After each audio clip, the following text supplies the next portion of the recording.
On the 7th of August, 1941, in the city of Calcutta, a man died.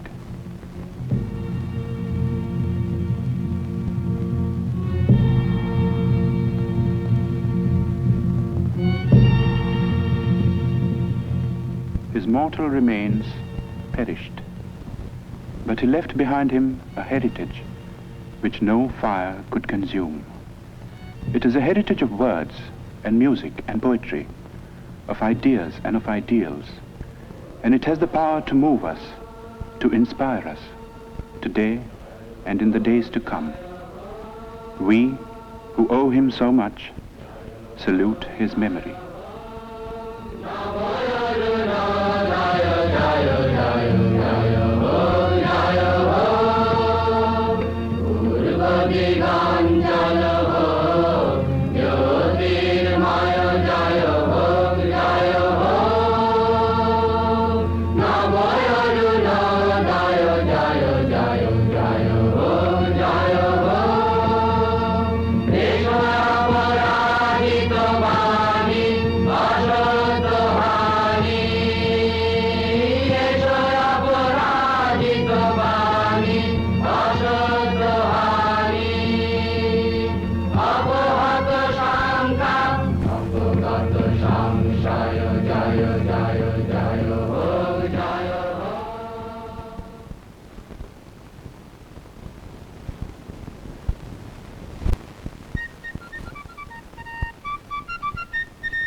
Founded in the year 1690 by an Englishman named Job Charnock, Calcutta, 100 years ago, was a thriving metropolis. Queen Victoria was proclaimed Empress of India in 1877. As the capital of India, Calcutta was the seat of the Queen's government.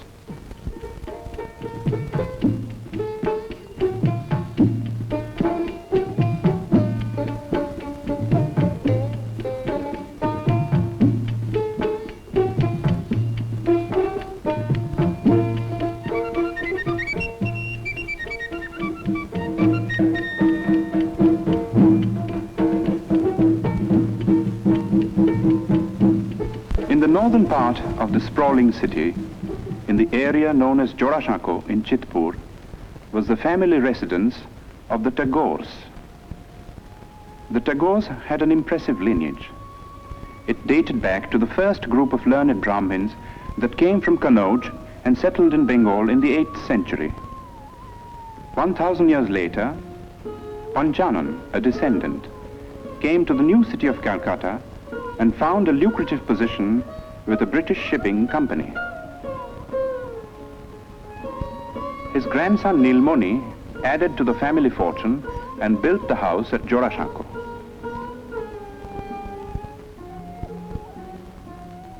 The peak was reached with Nilmoni's grandson, one of the most brilliant and colorful figures of the 19th century.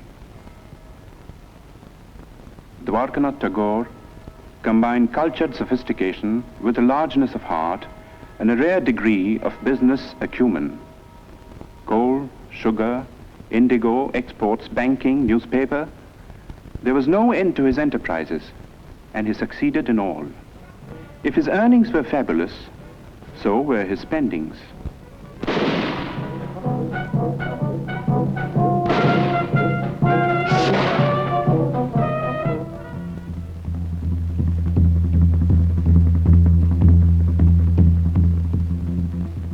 Although a Hindu and a Vaishnava, Dwarkanath defied the ban of Brahmin orthodoxy and twice went to England.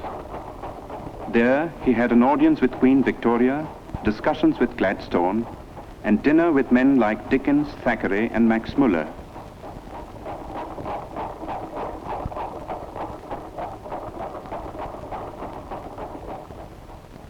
Shortly before his death in England, Dwarkanath had written to his eldest son in Calcutta, reproving him for neglecting the family's business affairs. For some years past, young Rabindranath had been developing tendencies which might well have distressed his father. It began in a burning cart. The last rites were being administered to Rabindranath's grandmother. Not far away, on the riverbank, sat Rabindranath. Like many a rich man's son, he had been leading a wayward life. But tonight, he was overcome by a strange feeling.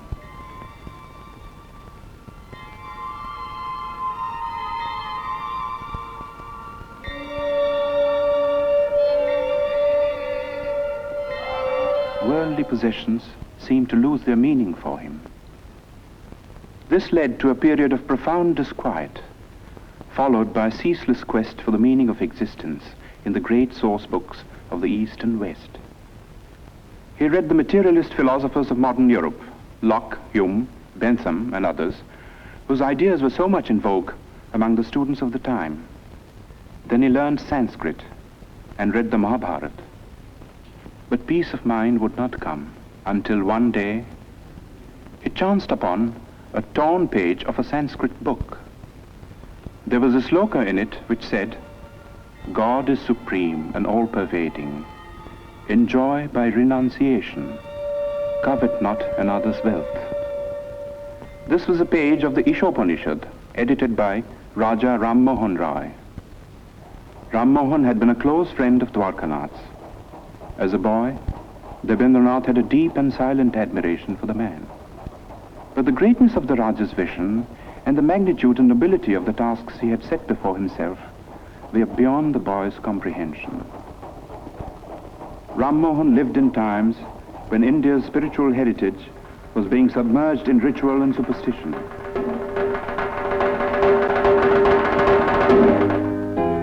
While in the West, a whole new concept of humanity was emerging. Ram Mohan advocated Western education for Indians because he wanted the new ideas of the West to spread in the country. He also wanted that we should respect what was old and true in our own heritage. In the Upanishads, for instance, which revealed to him the monotheistic basis of Hinduism. Ram Mohan's work was left unfinished by his death in England. But Rabindranath, inspired by the 2 lines of Sanskrit text, went on to prove himself to be the Raja's true spiritual son and heir. Rabindranath suffered social ostracism for preaching the monotheistic faith that he called Brahmoism. But to his followers, and there were many, he was Maharshi, the great sage. When Rabindranath was born, the Maharshi was 45 years old. His wife Sharada Muni was 33. Rabindranath was the 14th child.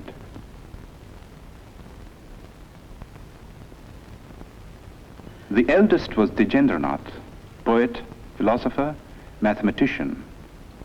Second son Satyendranath translated the Gita and Meghdut in Bengali verse and became the first Indian member of the Indian civil service. The 5th son Jyotirindranath was a born musician, translated Molière and Sanskrit dramas into Bengali, and wrote and staged some of the most popular Bengali plays of his time. Among the daughters was Swarna Kumari, the first woman novelist and the first woman to edit a journal in India. Indeed, it was a household which hummed with artistic activity.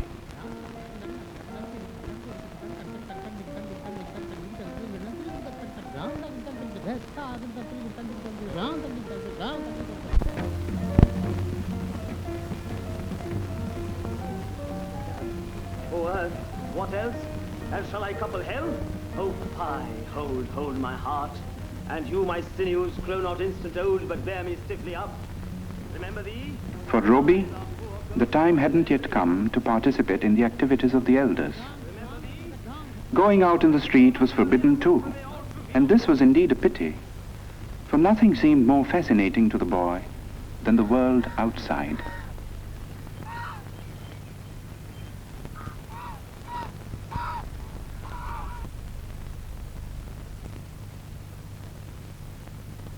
At the age of 7, Roby was sent to school. See a box. তুমি কি একটি বাক্স দেখিতে পাইতেছ?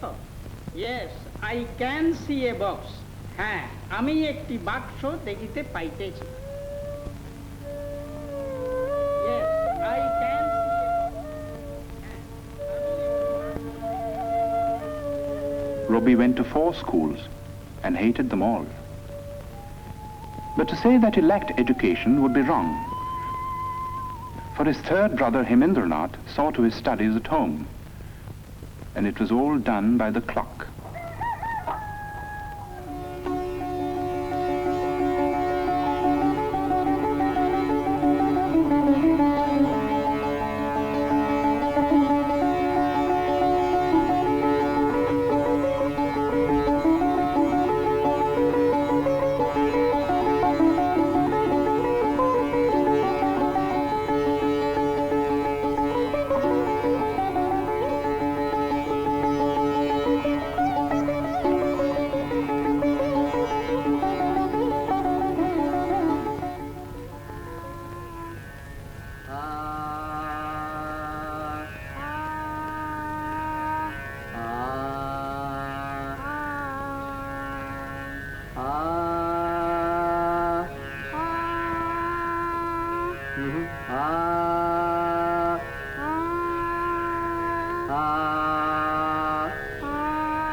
When Robbie was 12, Rabindranath went on a trip to North India and took the boy with him.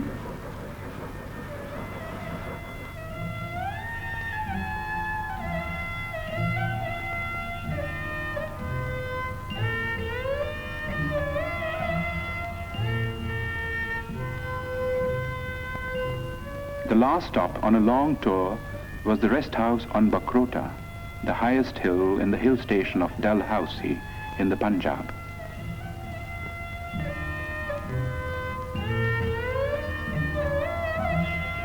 Robbie was told by his father to roam about on his own.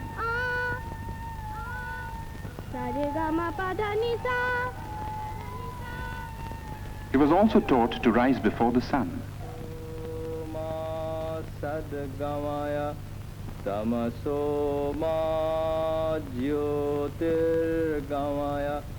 And to handle money and keep accounts.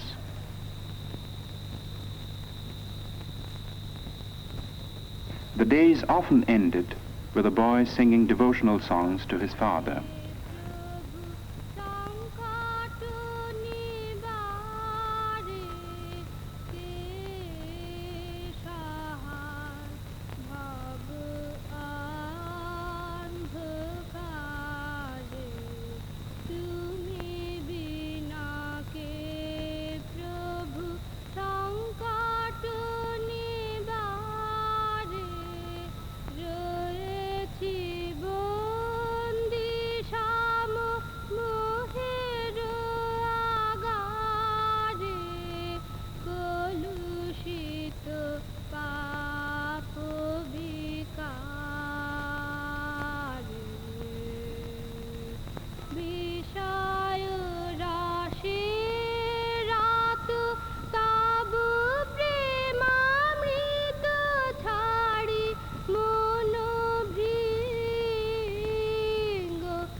Robbie was 13 when his first book of verse, Kobi Kahini, came out. When Robbie was 16, Rabindranath brought out a literary magazine called Bharati, and Robbie found an admirable platform for his literary activities.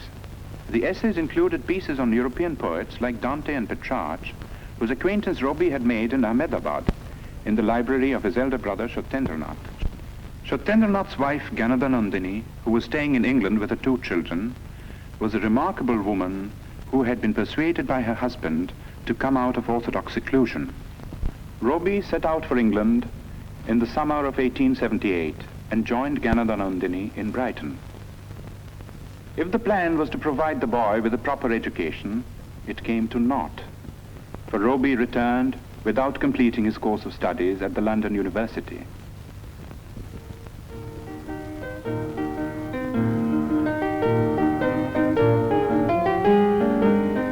While in Rabindranath had become acquainted with Western music. Some of the tunes he had learned found their way into his enchanting opera, Valmiki Pratibha.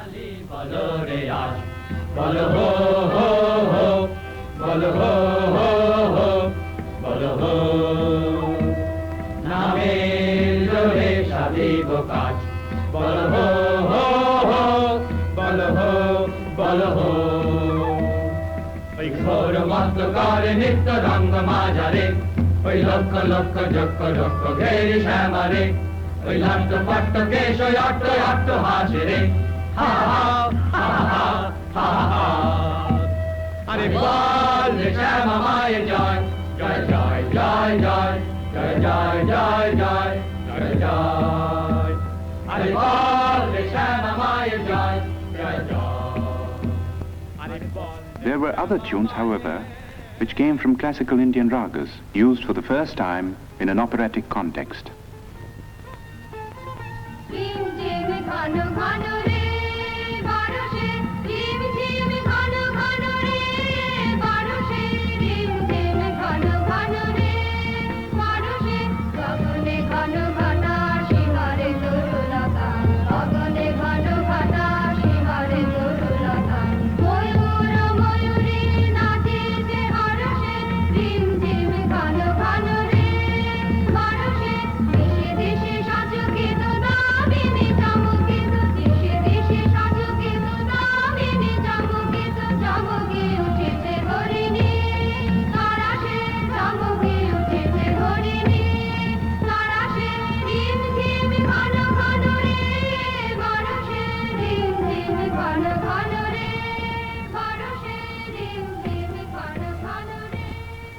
Valmiki Pratibha was staged in the Tagore residence with Rabindranath in the role of the bandit-turned-poet. The rest of the cast too was composed of members of the Tagore family, all gifted with varying degrees of talent for acting and music. Among those who saw and praised this performance was the greatest literary figure of the time, Bankim Chandra Chatterjee.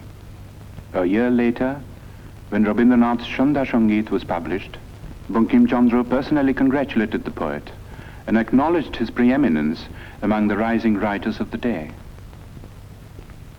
Of all the members of Robi's family, two were closest to his mind and heart. They were Jyotirindranath and his wife. Kadambari Devi was 2 years older than Robi.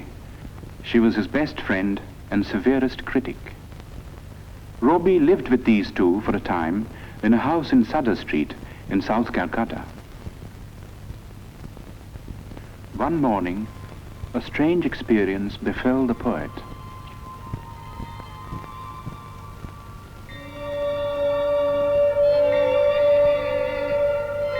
One day, while I stood watching at early dawn, the sun sending out its rays from behind the trees, I suddenly felt as if some ancient mist had in a moment lifted from my sight, and the morning light on the face of the world revealed an inner radiance of joy.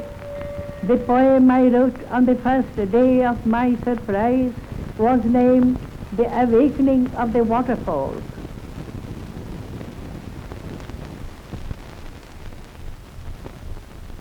At the age of 22, Rabindranath married Bhavatarini Devi. The old-fashioned name was later changed to Mrinalini. 2 months before the wedding, Rabindranath had received a letter from his father in which he was asked to prepare himself to look after the family estates. After a period of initial training in the estates offices in Calcutta, Rabindranath found himself in the very heart of rural Bengal, in the region around the river Padma. With a worldly wisdom unusual in a poet, but characteristic of the Tagores, Rabindranath in later life set about in a practical way to improve the lot of the poor peasants of his estates, and his varied work in this field is on record. But his own gain from this intimate contact with the fundamental aspects of life and nature, and the influence of this contact on his life and work, are beyond measure. Living mostly in his boat and watching life through the window, a whole new world of sights and sounds and feelings opened up before him. It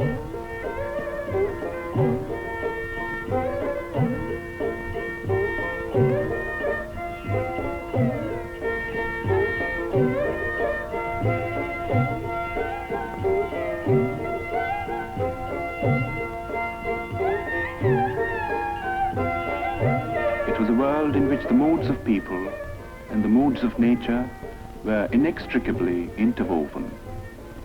The people found room in a succession of great short stories, and nature in an outpouring of exquisite songs and poems. Dominant was the mood of the rains, exultant and terrible.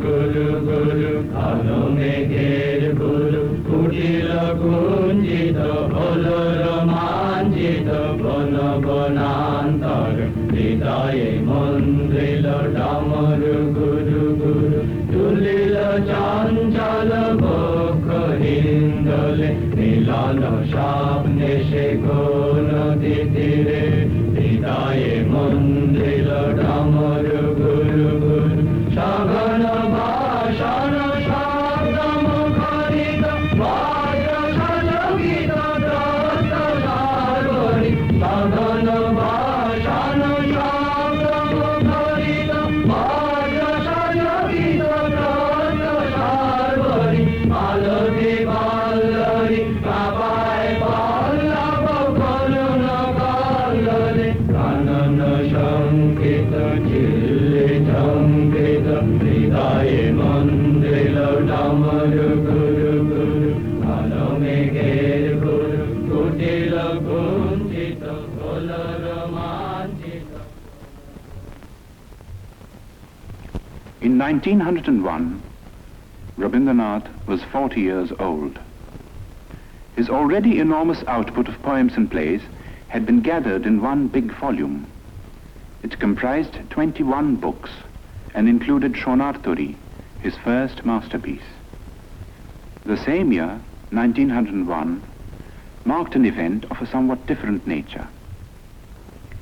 In Bolpur, in the district of Birbhum in West Bengal, Rabindranath had acquired some property in 1862, 1 year after Rabindranath was born.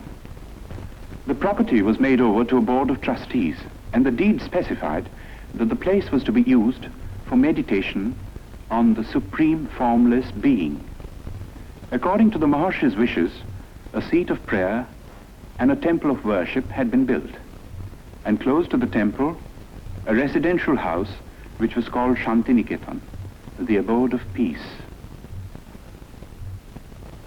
Rabindranath had been worrying about the education of his children and had decided to start an experimental educational institution in Shantiniketan. It was to be a school, but not like the schools that had been the nightmare of his own childhood.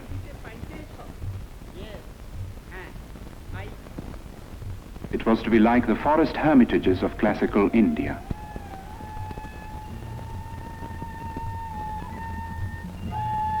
But to bring it into being was not an easy task. For one thing, it cost money. Rabindranath was obliged to sell, among other things, the copyright of his books. His wife added her bit by selling her wedding ornaments. 2 months after the school was opened, she was taken ill. 3 months later, at the age of 29, she died. For Rabindranath, it was the beginning of a series of personal tragedies. 9 months after his wife's death, his second daughter Renuka passed away. The hardest blow of all came 4 years later. Youngest son Shomindro took after his father in many ways. He was only 13 when he fell a victim to cholera. It was in the midst of these bereavements that Rabindranath participated in one of the greatest political upheavals in the history of India. In December 1903 was published the decision of India's Governor-General Lord Curzon to split up Bengal into 2 provinces. The idea was to create a separate province with a Muslim majority, which would induce a rift between the two main religious groups and avert the possible growth of a united front against the government. But in proposing the partition, Curzon merely fanned the flame of patriotism that had been smouldering in the minds of certain visionaries all through the period of the Renaissance in Bengal. These men now came to the fore and led the millions to rise in protest.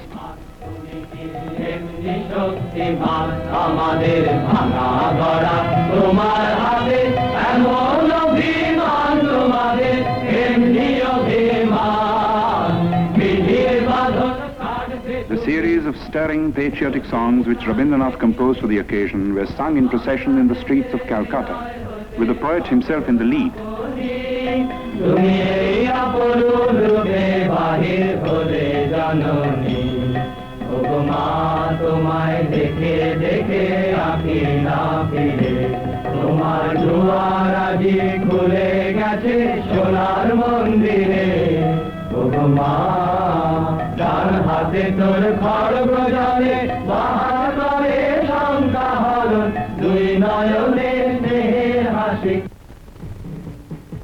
On October 16, 1905, the partition became an accomplished fact.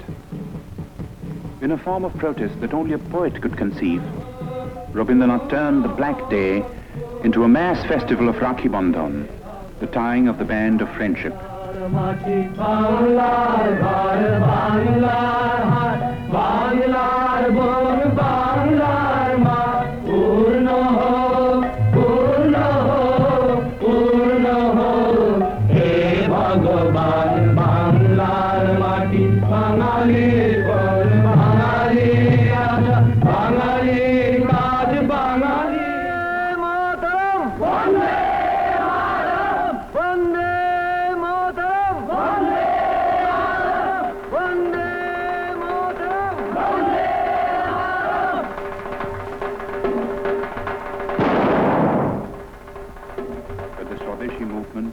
Fated to grow and assume a character which was not possible to foresee in its early stages. While admitting the bravery and patriotism of those who killed or were killed in a reckless bid for freedom, Rabindranath could not condone terrorism. He stated his credo in clear terms. The path of violence was not for India. Good could come only out of constructive work carried out in a spirit of tolerance. He had himself followed up his retirement from the political scene by devoting himself to the work of rural welfare in his estates. And there were other activities too. He was teaching at school, editing journals, and engaging himself in every conceivable form of literary activity. That his own countrymen now regarded him as their leading man of letters was proved by his 50th birthday celebrations in Calcutta. Sponsored by the Bengal Academy of Letters and attended by thousands, it was a unique occasion and the first time that such an ovation had been given a literary man in India. But to the outside world, Rabindranath was still an unknown name. The object of Rabindranath's visit to England in 1912 was to study the educational methods of the West and also to acquaint the West with his own work at Shantiniketan.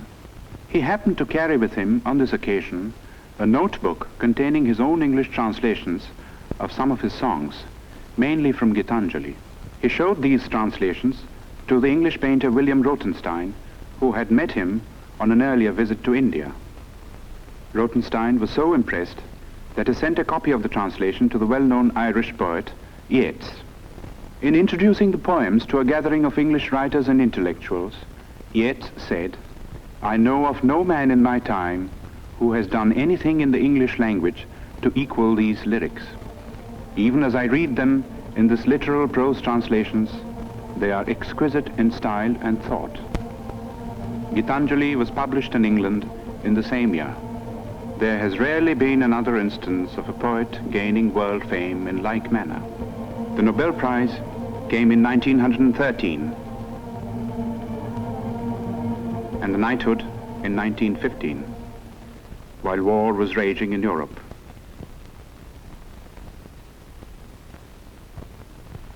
Touring the United States and Japan in 1916, Rabindranath made eloquent appeals for peace. He felt that world peace could only be achieved through intellectual cooperation between nations. He said, "The call has come to every individual in the present age to prepare himself and his surroundings for the dawn of a new era, when man shall discover his soul in the spiritual unity of all human beings." Pursuing this noble idea of international cooperation, Rabindranath gave the school at Shantiniketan a new status and a new name, Yatra Vishwam Bhavati Ekaniram, where the world becomes a single nest. This was the motto of the Vishwa Bharati. It was inaugurated on the 24th of December 1918 with the aged philosopher Brajendranath Sheel presiding. Rabindranath made over the entire Nobel Prize money towards the building of this university.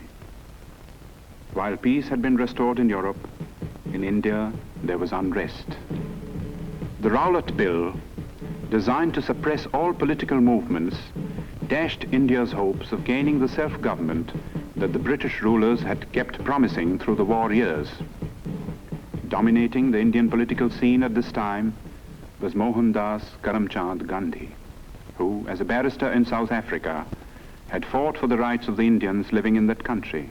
As a protest against the Rowlatt Act, Gandhi launched a movement of passive resistance.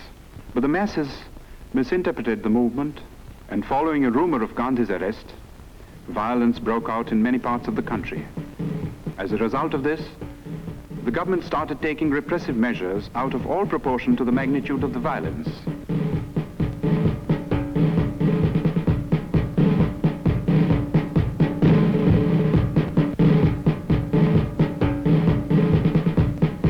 In the Punjab, martial law was declared.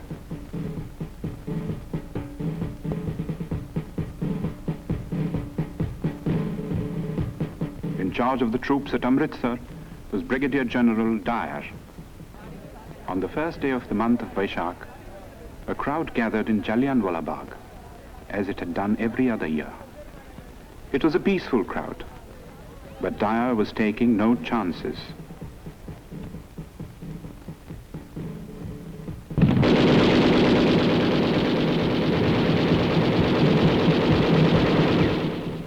News of the Amritsar incident was suppressed by the government, but details filtered through to other parts of the country, and even to the abode of peace.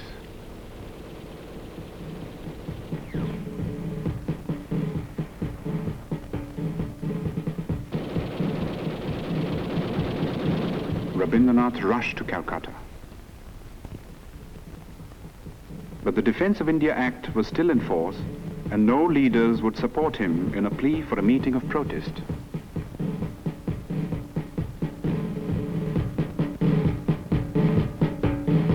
At 4 o'clock in the morning of May the 30th, Rabindranath finished writing a letter.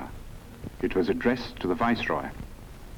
Condemning the government for the killing in the Punjab, Rabindranath ended by saying, "And I, for my part, wish to stand shorn of all special distinctions by the side of my countrymen, who, for their so-called insignificance, are liable to suffer degradation not fit for human beings. And these are the reasons which have painfully compelled me to ask Your Excellency to relieve me of my title of knighthood."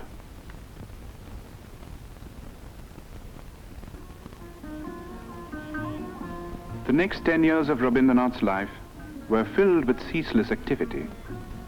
The urge to travel and the necessity to collect funds for his university took him to all parts of the world, and the West, as much as the East, welcomed him with open arms.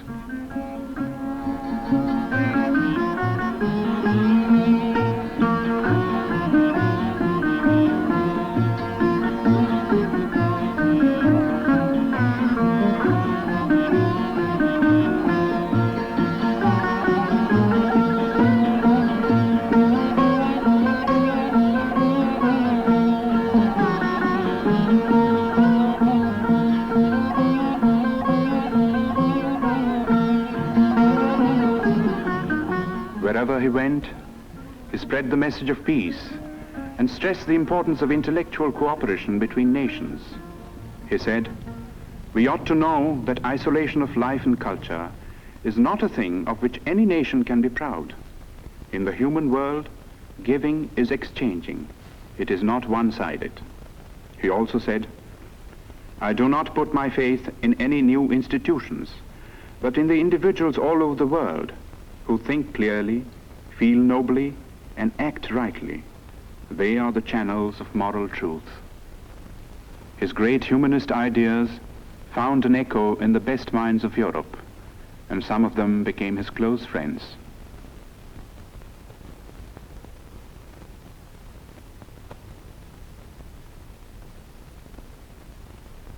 In the meanwhile, the institution at Shantiniketan had come a long way from its modest beginnings. Its scope for studies had greatly increased. There was Kala Bhavan for the study of painting, under masters like Nandulal Bose.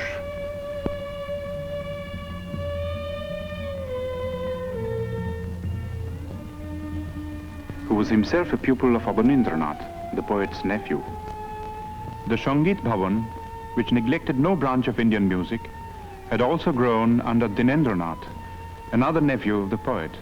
Special provisions were made for conducting Oriental studies, and scholars came from all over the world, stayed to lecture, for research, to exchange ideas.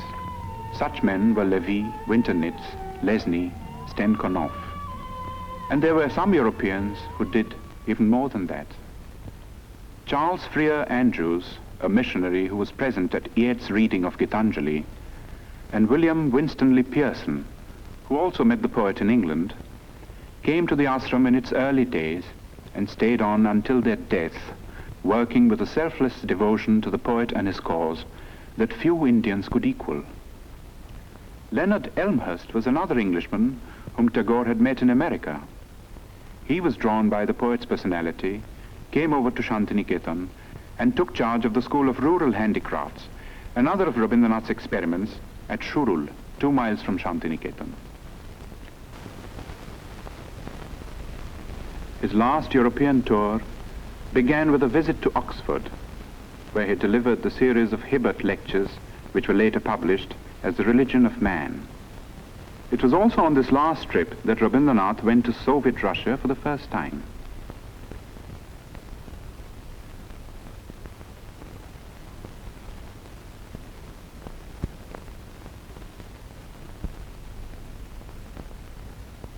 On the eve of his departure from Moscow, he told his hosts, "You have recognized the truth that in extirpating all social evils, one has to go to the root, and the only way to it is through education." In Russia, as well as in other countries that he visited on this tour, Rabindranath held exhibitions of his paintings. At the age of 70, Rabindranath had found a new outlet for his creative urge. It was astonishing the way it started.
In 1931, the leading citizens of Calcutta united in an appeal to observe the poet's 70th birthday. It was celebrated in a manner that was truly worthy of the occasion.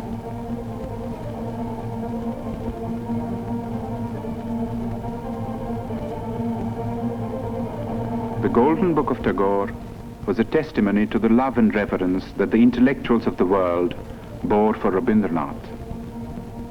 Its sponsors consisted of 3 Europeans and 2 Indians. There was Romain Rolland from France, Albert Einstein from Germany, the poet Kostas Palamas from Greece. The Indians consisted of the scientist Jagadish Chandra Bose, who had been the poet's closest friend for 40 years. The other Indian was Mahatma Gandhi. In physical appearance, in personal habits, and in general outlook, the two differed considerably.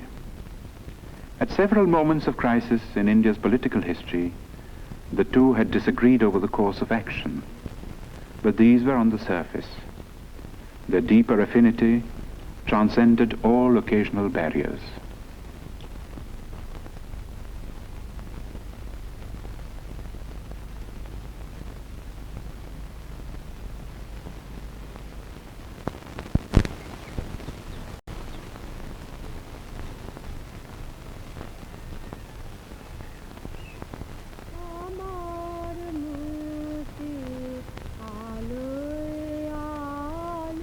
The last years of the poet's life were spent largely in his beloved Shantiniketan.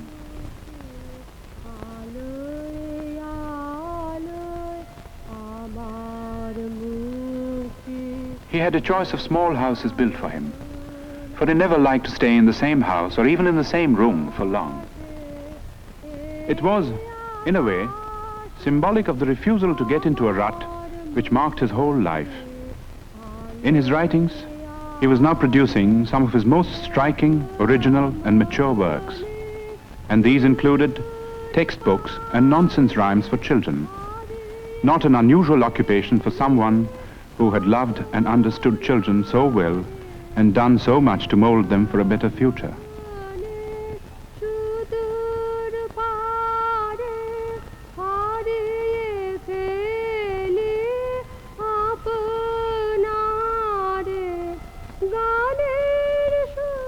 His health was failing, but calls of duty, which he was ever ready to answer, gave him little rest.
On the 7th of May, 1941, Rabindranath was 8 years old.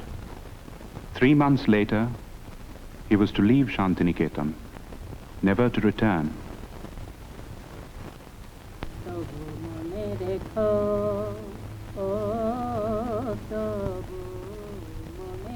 He would be taken to his ancestral house in Calcutta, fatally ill. In this house, once upon a time, a boy roamed the corridors. যদি দূরে যাই চলে তবু মনে রেখো।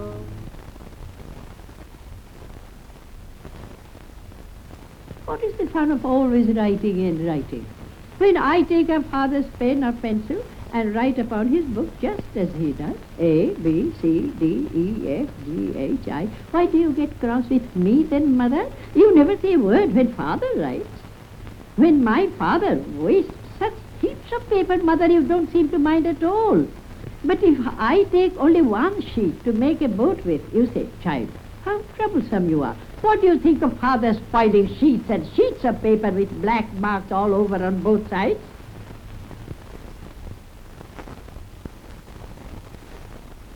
একদিন যদি খেলা থেমে যায় মধুরাতে তবু মনে রেখো, ও তবু মনে রেখো।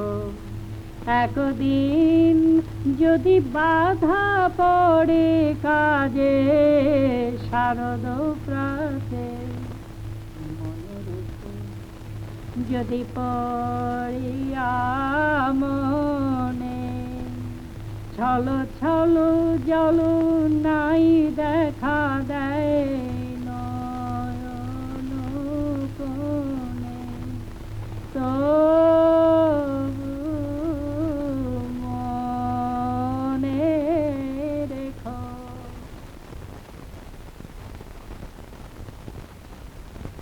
Rabindranath attended the 80th birthday celebrations in Shantiniketan in spite of his failing health. Today, for the occasion, he had composed a message, his last message to the world. It was called The Crisis in Civilization. It concerned itself with the state of the so-called modern civilization, a civilization that was being shaken to its very roots by barbaric wars of aggression.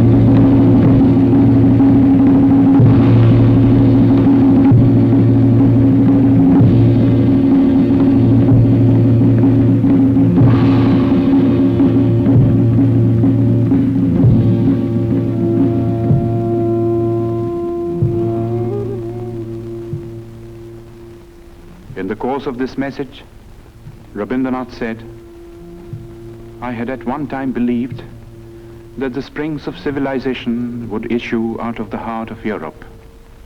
But today, when I'm about to leave the world, that faith has deserted me.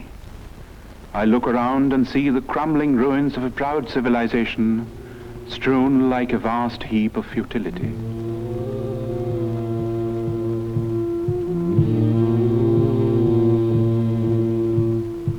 And yet, I shall not commit the grievous sin of losing faith in man. I shall look forward to a new dawn, to a new chapter in history when the Holocaust will end and the air will be rendered clean with the spirit of service and sacrifice.